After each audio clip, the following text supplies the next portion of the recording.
I wanted to start with one of the central concepts, clearly for Marx, which was ideology. And I think there's a really important point, which I think he draws from Zizek, but which bears reiterating. So Fischer argues that under late capitalism, it's precisely our over-valuation of the importance of belief which renders us so susceptible to the forces of the market and capital itself. Like Zizek, Gramsci, and others, Fischer insists upon the materiality of ideology. It's embodied, expressed, and realized in our actions and in our bodies, in our habits, patterns of behavior, and recurrent rituals. If we find in Sloterdijk the idea that the dominant ideology today is one of cynicism, we know very well that these clothes are produced in this sweatshop and so on. Nevertheless, we have to acknowledge that it suits capitalism very, very well. As Fischer points out, it's precisely the fact that capitalism doesn't need you to subjectively believe in it or to endorse it, which makes cynicism so compatible with it. I think it's easy to miss that point in discussions of ideology. Capitalism does not need you to believe that it's the best system, or even that or that there are no alternatives. It can function quite smoothly without any kind of endorsement at all. Quote, "The role of capitalist ideology is not to make an explicit case for something in the way that propaganda does, but to conceal the fact that the operations of capital do not depend on any sort of subjectively assumed belief." I think this mixture of cynical and ironic mode of engagement and its constant sort of cynical disavowal in our everyday behaviours. I know very well that money has no real inherent meaning. It's just a product of social relations. Nevertheless, here's my money for my product. It poses no threat at all to the system, and I think certain forms of art which have emerged over the last few years, I think vaporwave is perhaps a good example of this. Irony doesn't challenge capitalism. If anything, it paves the way, makes it function a lot more smoothly, I think. And I think if we're going to take the idea of ideology seriously, at least from a sort of Marxist or semi-Marxist framework, I think we need to remember the materiality of ideology and the way in which it is less about your subjective beliefs and more about your actual behaviours. I think all of us familiar with Marx's work are aware of his despair, or what you might call the sort of repressive aesthetic conformity of probably most 21st century music. And on the one hand, I want to say that the blurring of musical boundaries as genres begin to flow and intermingle, interact with each other more freely, might be a positive development in that regard. But I'm not quite so sure about that. I don't know if any of you are familiar with Anthony Fantano. He's a music critic online. Even he noted recently that the intermingling of music these days, as far as he can tell, doesn't actually lead to a great diversity of music or sounds or ideas. It lends itself towards an increasing homogenization of music, or popular music. It's not creating anything new so much as it's essentially ironing out all the substantive differences, so that pop music itself becomes a kind of hegemonic and fairly homogeneous form of music these days. I think Fischer and Fantano acknowledging a quite consistent pattern, which Fischer, of course, fleshed out on a much more theoretical level, which essentially is the end of the new and the eternal recurrence of the same. And I think if we look at today's cultural landscape, I think if Deleuze were writing today, he probably would have published Repetition Without Difference. And I think in one of the most powerful passages of capitalist realism, Fischer writes, quote, "Capitalism is what's left when beliefs have collapsed at the level of ritual or symbolic elaboration, and all that is left is the consumer spectator trudging through the ruins and relics." And this is obviously a theme which he picks up from Frederick Jameson, whose own analysis draws together the Lacanian notion of schizophrenia and the subjectivity of late capitalism. If schizophrenia is a breakdown in the relationship between signifiers and the unconscious, then Jameson takes this to the societal level. I think it's interesting that Jonah Peretti, who actually later founded BuzzFeed, wrote a paper as a grad student in which he argued that, quote, consumer capitalism needs subjects who continually reenact the infantile drama of mirror stage identifications. These subjects must oscillate quickly between schizophrenic consciousness and idealized ego formations. And so Berardi concludes basically that the increasingly rapid rate at which images are distributed and consumed in late capitalism necessitates a corresponding increase in the rate at which individuals assume and shed identities. Because advertisements link identity with the need to purchase products, the acceleration of visual culture promotes the hyperconsumption associated with late capitalism. And so the breakdown of the symbolic realm operates not just on the individual level, but on the societal level. And I think that's sort of probably, in a way, to one of the ideas that I find most compelling in that earlier quote from Fisher, in which I'd like to talk a little bit about now, which is our relation to history and to the future. And I wanted to talk about that in a slightly different way. I think it's common to talk about that in terms of various forms of culture, whether it's art, visual art, music, and so on. I think tourism is an interesting way to explore our relation to the past. And it doesn't come very often, and understandably. But I think it does speak to our relationship to the past and to the way in which we exist in the present, and perhaps, therefore, the way in which we conceive of the future. I think it also speaks to our relationship to the other, which was a continual theme in Marx's work. And I think when you ask the question, could there be any better example of, quote, the consumer spectator trudging through the ruins and the relics than tourism itself? Setting aside the simple joy of lounging on a beach with a cocktail, there were two interesting ways in which we commonly engage with tourism. One is through authenticity, and the other is through a kind of irony, or cynicism, I suppose. In the former mode, sort of cashed out in Lacanian terms, I suppose, the subject pursues the encounter with the real, embodied in the pure authenticity of the culture as such. I want to get to know the real Peru. But of course, such an experience is endlessly deferred, just out of reach, perhaps just around the next corner, or on the next street. Adorno already alerted us to the power of the concept of authenticity in marketing. The encounter with that real, that genuine, authentic culture never actually exists. But as long as the possibility of it exists in our minds and perhaps out there, we will always be potential consumers to which a product can be sold. And on the second mode, the idea of the mode of irony or cynicism, this is actually a phenomenon noted in what we call tourism studies, the post-tourist. It's a very postmodern phenomenon, really. Basically, the post-tourist knows very well that there is no authentic culture as such, and that the tour groups they attend are essentially a procession of simulacra, and that's really all there is to find is this simulacra. And yet they derive a kind of joy, a little joy in that ironic awareness.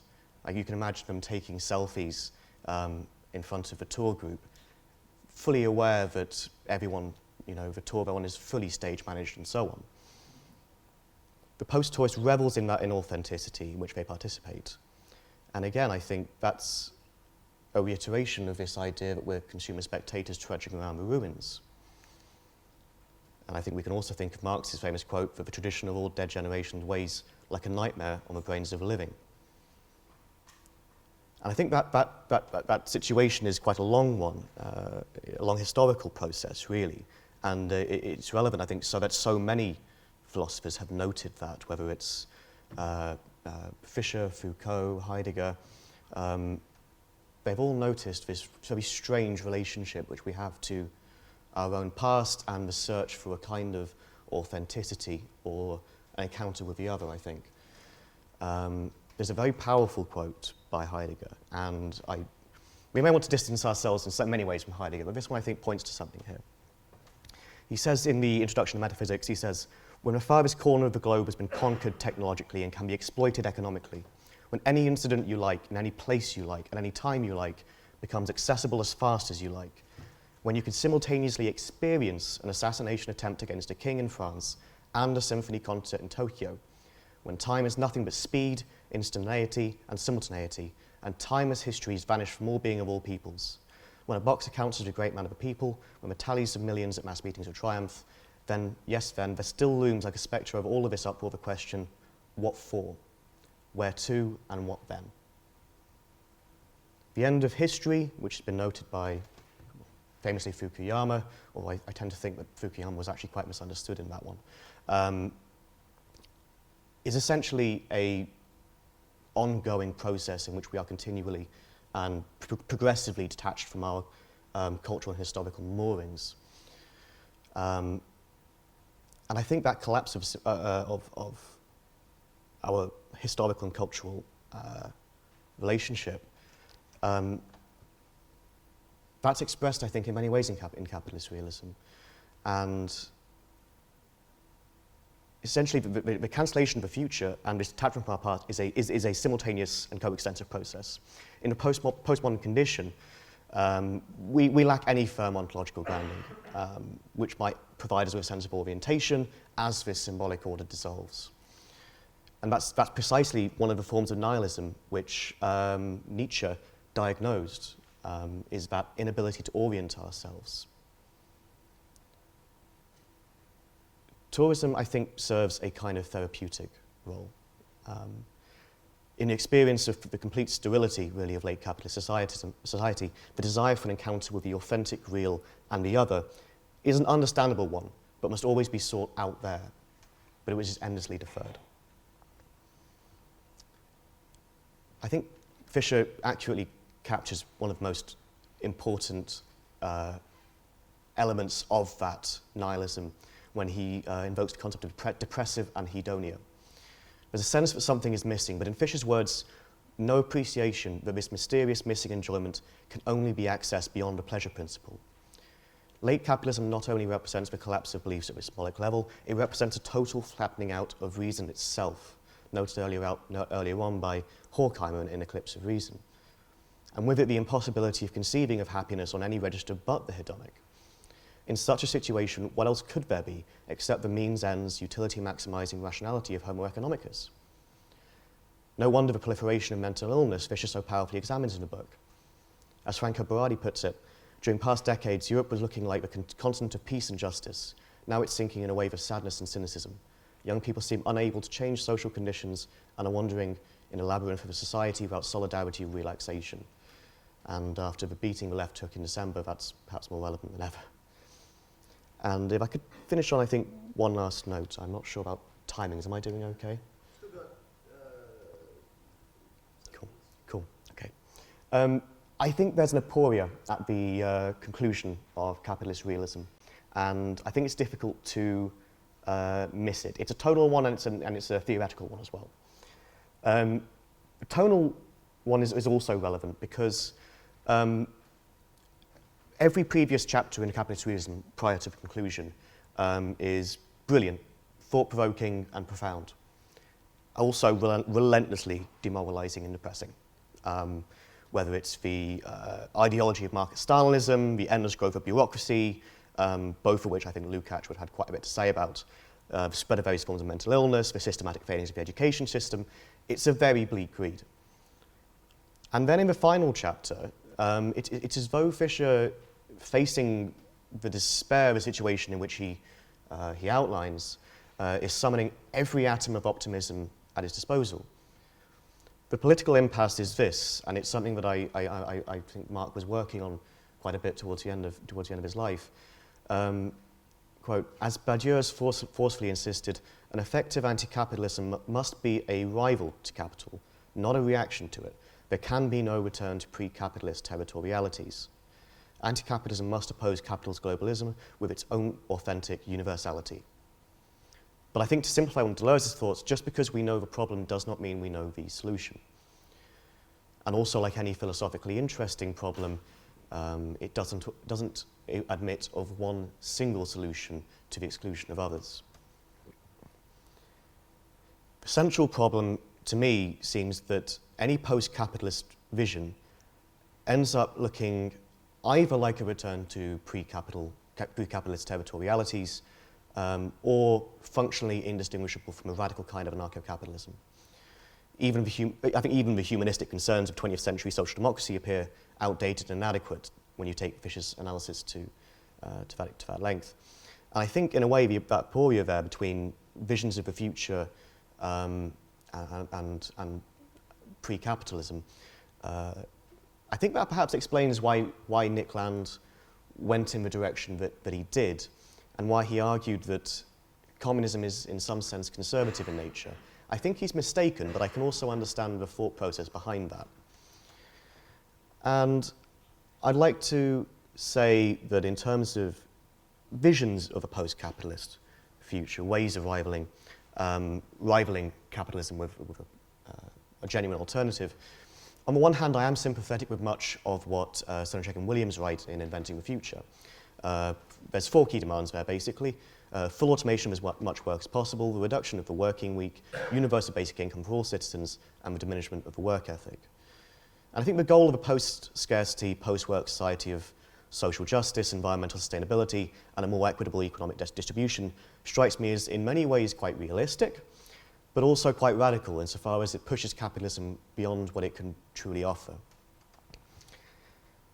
But I think any socialist program or left program in general needs to be derived from an analysis of specific material conditions confronting us today.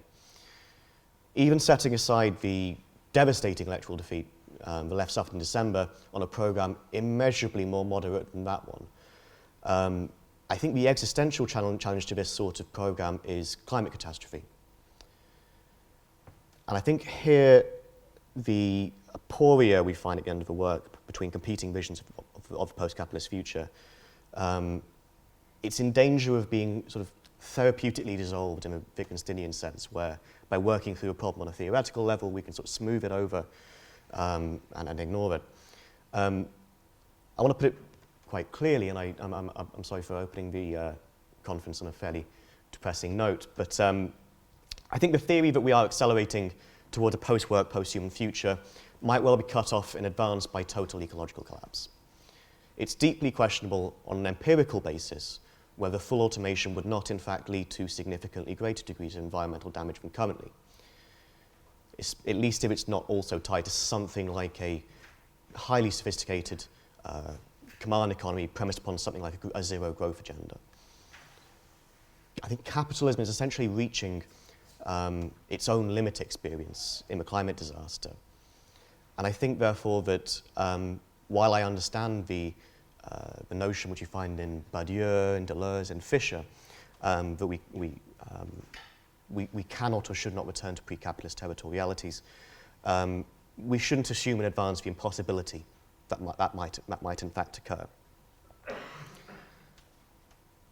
And I think in terms of this program, and I wanted to sort of start with a sort of political note and hope to keep that running through. I think on that note, the total breakdown of any kind of work-leisure distinction, which I'm fairly sure we all have experience of at this point, which is noted really early on by Adorno as well, by the way, and the desire to be free from work, corresponds directly to our passage from a disciplinary society to what Deleuze calls a society of control, in which power is exercised in even more subtle ways, in particular through constant digital connectedness. And so I'm also glad that increasingly thinkers on the left are thinking through how issues of technology, big data, and so on relate to our politics. And I also think they correspond pretty closely to Marx's own writings as well. In Vincent Garton's brilliant and quite well-known article, Accelerate Marx, he quotes Capital Volume 3 extensively, and he's right, it's by far the strangest volume or work that Marx ever wrote. Marx wrote that at a certain point in capitalism's development, quote, capital becomes an alienated, independent social power, which stands opposed to society as an object, and as an object that is the capitalist's source of power. The contradiction between the general social power into which capital develops on the one hand, and the private power of the individual capitalist over these social conditions of production becomes ever more irreconcilable. Garton concludes that for Marx, the road to post-capitalism is over the corpse of a non-alienated humanity. Now, this precisely is the root of Marxism humanism. And again, I apologize for ending on a slightly negative note, but I think here the limit experience re-emerges. My worry is that the inevitable image of post-capitalism, as much as we might like to think otherwise, may very much resemble an arid planet, essentially. And I think that's one of the issues with the logic of these two competing visions, right? We don't want to return to pre-capitalism, but what does a post-capitalist future look like if it doesn't simply resemble the past or what we have right now? And I think my problem with that sort of program, as outlined by Sunchik and Williams and others like them, is that we needn't assume that post-capitalism involves us at all. I think maybe now a component of capitalist realism is coming to terms with the end.